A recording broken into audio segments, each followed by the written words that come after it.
Harper and the Conservatives were going to overturn the NEB. They didn't.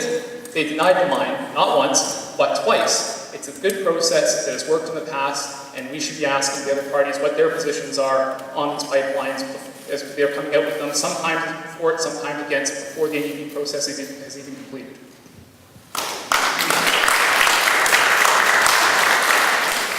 The Prime Minister should not have the power to appoint boards like the National Energy Board.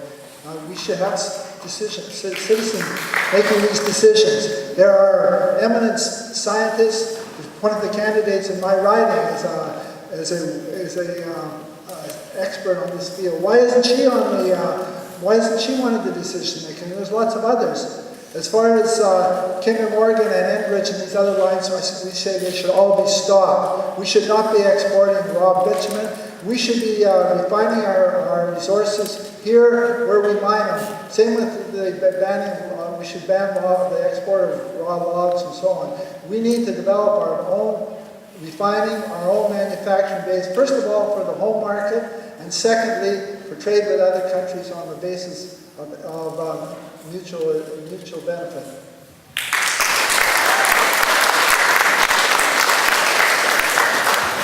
I think on this point, I 100% agree with Mr. Donnelly. I think the challenge is that in our communities that these pipelines are going through, that the trust is completely broken between the various stakeholders. People don't feel heard and people don't feel safe. I know as a mom living in this community, I feel very concerned when we had that issue on Barnett Highway and there was oil all over the place. Part of the challenge is that we don't know. These are complicated matters and we don't feel like we have the access to the information that we need to make judgments. And I think the lack of data and science is part of that. The lack of openness and the lack of access is an issue. I got to play a small part as part of the emergency response team in the city of Vancouver that was cleaning up that fuel spill in English Bay this summer. There was also a total communication breakdown between the various levels of government. So we have a lot of opportunities to fix this. We have a lot of opportunities to rebuild trust. We need to establish processes where people understand what the process is. And then along the way, along that pipeline of the process, along the process itself, we need to ensure that people understand at which stage everything is in, what's the data going into those decisions, what are the risks, and the challenge is right now we don't know, and there's fear, and I think that that's legitimate, and as a mother of this community, I share those fears too.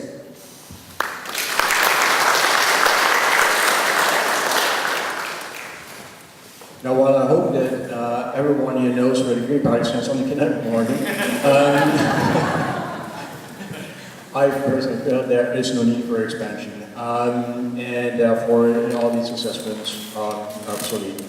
The stuff will be around for the next 100 years, and if there should never be the need to sell it eventually, then hopefully at the price high enough to make everyone sure and walk away from it anyway. So, having said that, looking at the process, I feel too that's a broken process, and I absolutely agree. There's nothing more to say.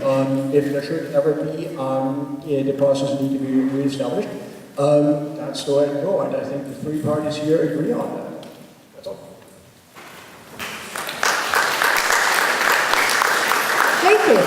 Yeah, you get this question first out of the gate. In the USA, it is illegal to export unrefined crude oil. Should we require Canadian oil to be refined in Canada before export? And if not, how does our current practice differ from the exporting of raw logs?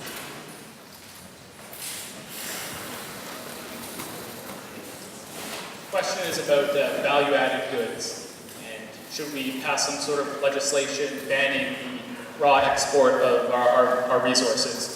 I think I feel the sentiment of that question, and I might agree the idea that we do want to create more value-added capabilities here in Canada. Again, that helps grow the economy, create more jobs.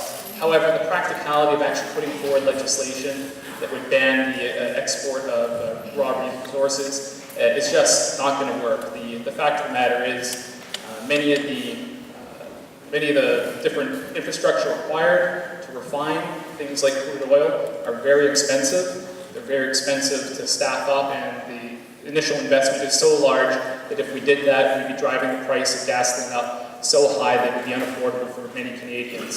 So, okay. I just spoke on this. You say refine it where you mine it. Yeah, if we want a sound economy, we should expand the manufacturing base. I mentioned value added and so on. Yeah, that's why there's growing unemployment. That's why there's no money for social programs and so on, because manufacturing is going downhill in this country, and we should be expanding it. I don't actually have any subject matter expertise in this particular area, but some of the questions, and I guess this goes back to data and science, some of the questions that I would ask about this are, what exactly is the composition of both things? What are the considerations that one must have, the risks that we need to concern, what are the mitigation plans, what are the emergency response procedures, are we prepared, are we not prepared? I actually don't know enough about the actual subject matter to answer those questions, but I guess if it was incumbent upon me, I would find those facts before I made up something, so I'm not going to do that to you. So to this question, I have a very personal experience, because when Andrew Weaver wrote an article which was published in the St. George, somewhere in Australia. So the newspaper's headline was actually, Weaver supports blacks' plans for a refinery. And of course, as you all know, most people will stop right there and say, oh look, the Greens are supporting actually blacks' idea of setting up, building a refinery. Now, his argument was actually, look, if we can't avoid it, then at least keep the jobs here in Canada.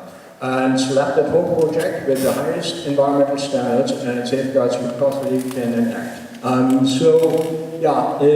While not really supporting it, one has to be pragmatic in that case, and if you can't avoid it, make it as expensive as possible. Black Stone feels he can go ahead with that project, but keep the jobs in Canada. If the United States can pass legislation to ban the export of raw bitumen or raw product out of their country, there's no reason why Canada can't do the same. Adding value to a resource leads to more jobs. If we can add value to the refining process, creating more jobs, and use the royalties to move towards a clean tech economy, that's what Canada should be doing. We should be moving in that direction of a low carbon future. But we aren't going to get off oil tomorrow.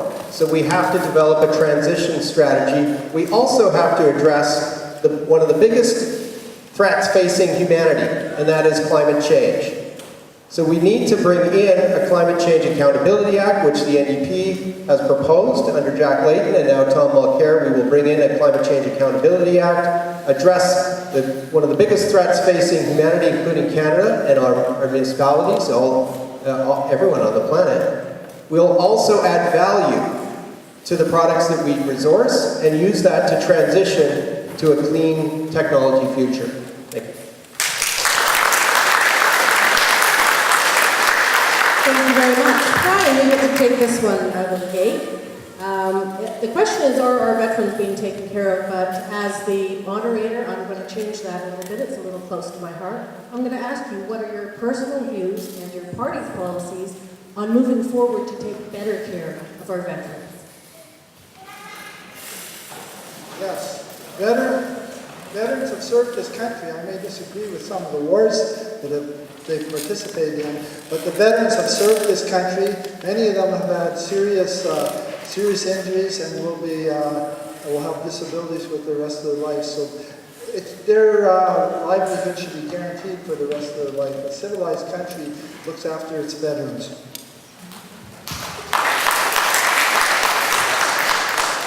Yeah, we agree, a civilized country, we need to take care of those who take care of us. So the Liberal plan actually has quite a few components within it. One of the first things is to restore lifelong pensions, giving veterans options for what they need, taking care of injured veterans, making sure that their families are taken care of. Also reopening all of the Veteran Affairs offices that were closed, and in addition to that, creating 2 centers of excellence that will be staffed by experts, 1 center of excellence specifically for PTSD. Also extending that to our community heroes, our firefighters, our police officers, our paramedics, our first responders. and allowing them access to those services as well. So we believe in honoring that social covenant, and we'll do everything we can to restore the faith and the trust between the veterans and the government.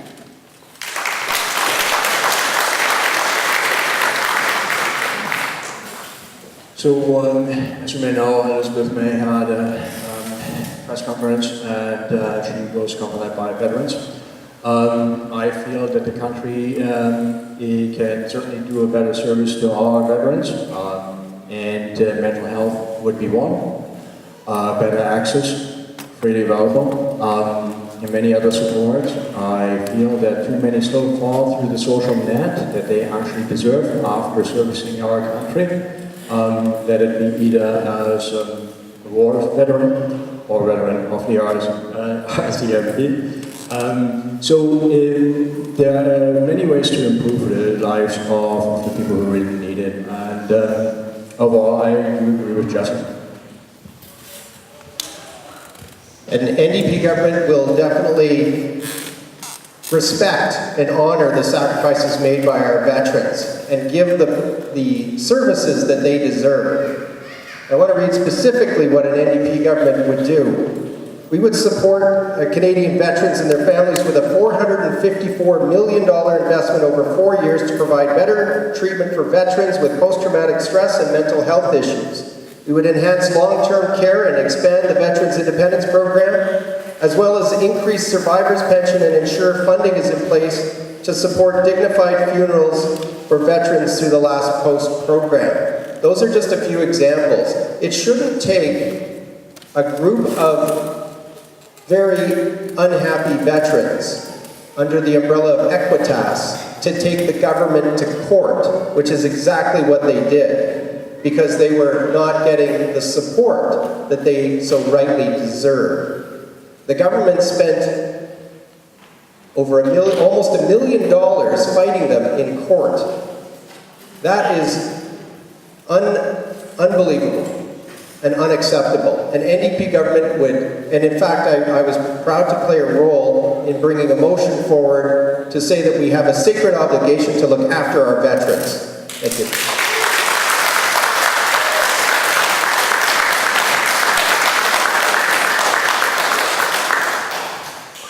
Well, the fact that I'm standing here